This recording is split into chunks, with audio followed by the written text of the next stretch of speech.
training for a backyard ultra? Well, it requires a plan. And I've got about 10 weeks to get ready for this race. And just as a refresher, if you're not sure what a backyard ultra is, it's where you run 6.7 kilometers every hour on the hour. And the winner is the last person to keep going. So I'm going to take you through how I set up my training for this. And we have to bear in mind, there's more to a training plan than just the training itself. So I start with a spreadsheet. I mark out all the dates, all the days, a number each week, all the way up to race day. After I've got the dates and weeks marked, I then put in a column that I titled Life. And in that column, I mark out all the important events that are happening in my life. So it could be Christmas Day with the family, it could be an event with the kids, anything that either requires my priority or that I know will impact the training itself. That goes in before I work out what training sessions I'm going to do. Next, I put in my work roster. And because I don't work a Monday to Friday 9 to 5 job, I do shift work where I've got day shifts that start at different times. Those shifts usually last 12 and a half hours, afternoon, evening shifts, and night shifts. So my sleep's all over the place, and I do not follow a normal 7-day week. My day shifts, they might start at 6 a.m. or 7 a.m. And I know that my training time on these days is very limited. The A is for the afternoon or evening shift. Usually I have a bit more time before that shift starts. And then night shift. These are the days where I need to be careful. I really need to know that I'm going into the night shift rested enough, but sometimes I'll be able to get some hard or decent volume training in before that shift starts. But the following day is a different story. And I'll mark that with a little slash, knowing that basically that day is sliced in half as I'll be sleeping the majority of it.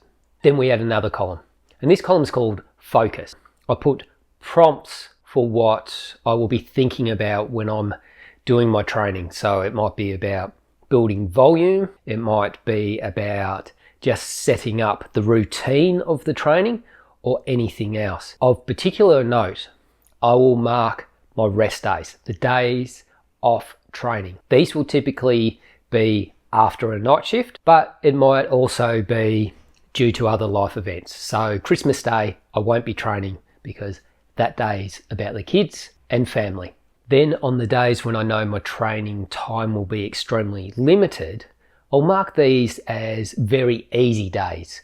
And what you will notice, I haven't even considered what the training sessions will be otherwise.